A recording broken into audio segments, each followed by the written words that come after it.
Okay, welcome to a class on advanced phrasal verbs and idioms, and this is from a book by Stuart Redman and Ruth Gaines by Oxford University Press. I think this is chapters 53, 54, 55, something like that.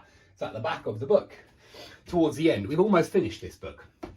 And so if something is on the scrap heap, it's in the bin, it's in the rubbish. The scrap heap is a very large outdoor bin. You know, it's a big pile of rubbish. Anywhere where the rubbish piles up, and of course it has to pile up somewhere, that we call the scrap heap. Yeah, scrap means rubbish, heap means pile. Yeah, and so it's a pile of rubbish, yeah, on the scrap heap.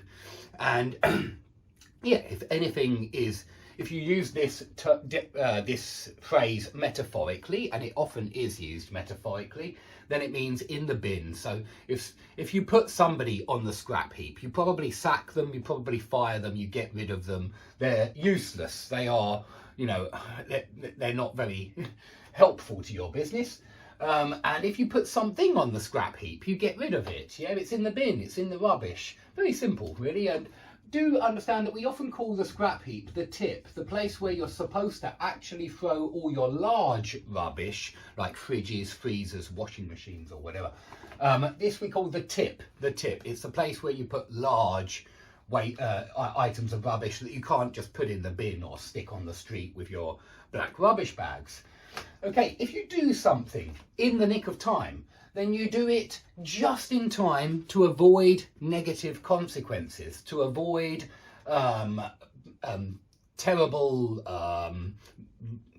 consequences, bad results. Yeah.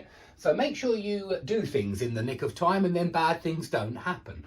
But it does mean you do it right at the last minute, and that's what saves you. So probably best not to do things in the nick of time, probably best to do things earlier rather than at the last moment. And yeah, if you do something in the nick of time, you do it at the last moment and it saves you. It stops the negative consequences of not doing it.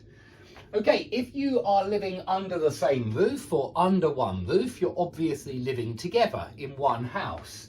And we very often use this phrase to mean that you are living together.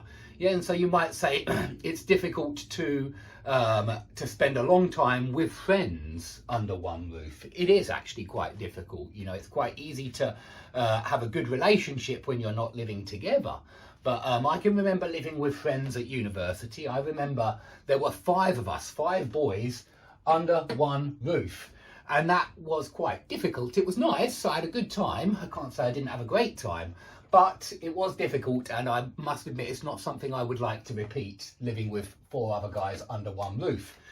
Okay, if something goes on behind closed doors, if something happens behind closed doors, maybe a meeting, maybe a discussion happens behind closed doors, it means it's not in the public eye. Yeah, it means that it took place secretly, away from everybody else. Yeah, and so anything can happen behind closed doors. This is idiomatic. You know, you use it as a phrase to mean in private, that's all, in secret even. It's very similar to in secret.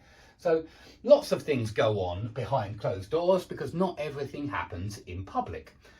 Now, if you hear information, for example, straight from the horse's mouth, that means that you got this information directly from the source, yeah, directly from the most important source. And so this is supposed to suggest that this information is correct or very reliable because it came straight from the source, straight from the horse's mouth. And so you'd use this, maybe your friend Jennifer told you that she's getting married, yeah? And nobody knows about it yet. And you tell one of your other friends, oh, Jenny's going to get married. And they say, are you sure? I don't believe you. You know, I haven't heard anything about that. And you say, oh, yeah, I heard straight from the horse's mouth from Jenny that she's getting married. So it's definitely correct information. It's not just a rumour. It came from the source. It came from Jennifer. Okay, so that's straight from the horse's mouth. If something is out of the ordinary, it is unusual, it is strange, it's weird, it's peculiar, yeah? And so somebody might say, maybe a detective is investigating a murder, and they ask the witness, do you remember anything out of the ordinary that day? They just want to know if there was anything unusual that they remember that didn't seem right, you know, that seemed odd, that seemed peculiar. And so very common, this one, out of the ordinary. And so, yeah, unusual.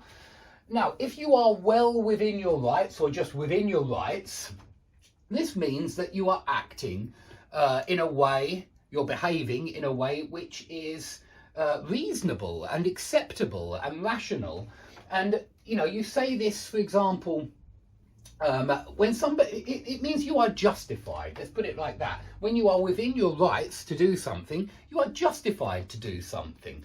And so maybe, I don't know, maybe you refused to pay at a restaurant because the food was so terrible. And it was really terrible. It wasn't cooked properly. And there were all sorts of problems with the meal. You might say, well, I was well within my rights to refuse to pay. Yeah, something like that. You refused to pay the huge bill because it was so terrible. The food was so disgusting. And so you are well within your rights to refuse to pay. Maybe. I mean, I'm not saying that. I'm not suggesting that you do that the next time you don't enjoy the meal. But somebody might say you are justified. You are well within your rights to refuse to pay. Yeah. So to be within your rights to do something. Now, if somebody explains something in plain English, and I'm trying to do this right now, guys, I'm trying to explain all of these phrases and idioms in plain English, it just means clearly. Yeah, in plain English means clearly, and you know, so that there's no confusion, there are no complications. I'm trying to explain all of this in plain English, in clear, non-confusing language. Yeah, so in plain English means in clear language, clearly. And without any long, complicated words, but just with clear, easy vocabulary. Okay, if something is at your fingertips, then it's accessible, it's available to you. So what's at my fingertips? What's accessible and available to me? I don't know, actually. Usually we talk about information being at your fingertips, and it just means that information is available to you, it's accessible to you. But yeah, lots of things can be at your fingertips. What else? So I mean, if you've got if you've got a phone, anyone with a smartphone has all sorts of information at their fingertips, literally at their fingertips. And yeah, you could certainly use it here. With anyone with a smartphone has access to, you know, they have the internet at their fingertips, and this means that they have any information that they want at their fingertips.